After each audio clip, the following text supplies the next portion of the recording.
Welcome बच्चों। आज हम लोग पढ़ेंगे कृषि विज्ञान अभ्यास कार्य पुस्तिका कक्षा 8 इकाई 5 बागवानी एवं वृक्षारोपण।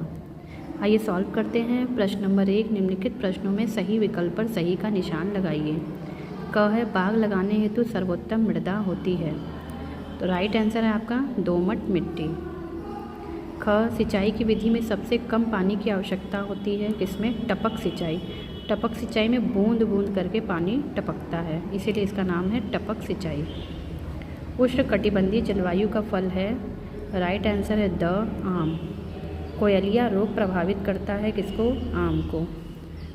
फल वृक्ष बाड़ के रूप में प्रयोग किया जा सकता है, करौंदा। करौंदा जो होता है फल वृक्ष बाड़ के रूप में, मतलब चारों तरफ लगाकर इसका यूज़ कर सकते हैं। अगला प्रश्न है बच्चों, रिक्त स्थानों की पूर्ति करनी है। ठंडी हवाओं से बचने हेतु बाग के चारों ओर क्या लगाते हैं? वायुरोधी पौधे, जिससे कि ठंडी हवाएं अंदर न आने पाए। केला के पौधे की दूरी पर रोपित करते हैं। केला के पौधे 3x3 यानी 3x3 मीटर की दूरी पर रोपित किया जाता है।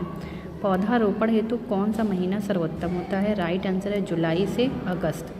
पौधारोपण की किस विधि में पौधे से पौधे एवं पंक्ति से पंक्ति की दूरी समान रहती है? वर्गाकार। वर्गाकार में समान होता है। सांकुर डाली की लंबाई कितने सेंटीमीटर होती है? 15 सेंटीमीटर। प्रश्न नंबर 3 है बच्चों, एक शब्द में उत्तर लिखना है। मटर किस ऋतु की फसल है? खरीफ, अक्टूबर से नवंबर। मृदा कटाव रोकने हेतु क्या उपाय करना चाहिए? वृक्षारोपण।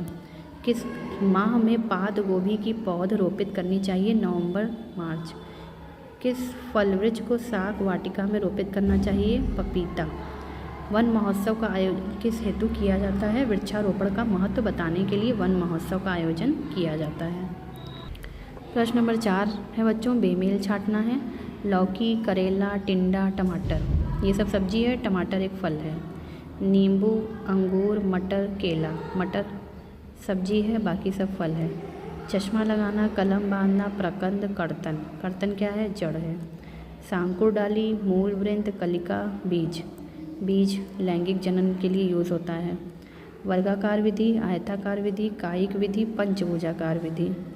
इसमें से कायिक विधि पौध बनाने की विधि है और बाकी जो है ये पौधा रोपण करने की विधि है।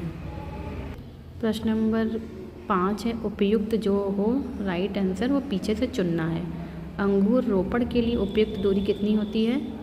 3 और 6 दिया है, राइट आंसर है 3 मीटर। पूरक विधि को क्या कहते हैं? पंचभुजाकार विधि। आदर्श शाक वाटिका का आकार क्या होगा? तो 20x30, 25x10 दिया है, तो आदर्श जो होगा वो 25x10 मीटर। चश्मा लगाने हेतु प्रयुक्त पॉलीथीन की मोटाई कितनी होती है? 100 गेज, 200 गेज, तो राइट आंसर हो जाएगा 100 गेज। सांकुर डाली की मोटाई मूल वृंत की मोटाई के होता है, समान की असमान? समान। प्रश्न नंबर 6 है, ख से यानी 1 को 2 से मिलाना है। लीची, लीची को मिलाएंगे। उपोष्ण कटिबंधीय फल। केला उष्ण कटिबंधीय फल।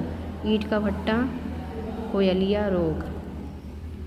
वन महोत्सव, वृक्षारोपण, मूल वृंत, जड़ तंत्र। प्रश्न नंबर 7 है, फलों के रोपण की दूरी भरिए। आम 10 मीटर की दूरी पर, लीची 9 मीटर, केला 3 मीटर की दूरी पर और कटहल 10 मीटर की दूरी पर लगाए जाते हैं। प्रश्न नंबर 8 है, दिए गए तर्थों के अर्थ रिक्त स्थानों में भरिए। पुष्पोत्पादन क्या होता है? फूल की खेती। सब्जी उत्पादन, सब्जी की खेती। फलोत्पादन यानी फल की खेती करना। समद्विबाहु त्रिभुज विधि, इसको षटकोण विधि भी कहते हैं। सदाबहार फल वृक्ष क्या होते हैं? हर मौसम में हरे रहते हैं। प्रश्न नंबर 9 है, चश्मा लगाने के लिए फ्लो चार्ट बनाना है। मूल वृत्त चयन, मूल वृत्त में चीरा लगाना। आँख को छोड़ते हुए कलिका को मूल वृत्त रोपित करना। 100 गेज पॉलीथीन की पट्टी लगाना। भाग 1 में बच्चों हम लोग प्रश्न नंबर 9 तक सॉल्व कर लिए हैं। अगले भाग में हम लोग आगे के प्रश्नों को सॉल्व करेंगे, तो आगे के प्रश्नों को सॉल्व करने के लिए भाग 2 अवश्य देखिए। धन्यवाद बच्चों। Please like, share and subscribe my channel.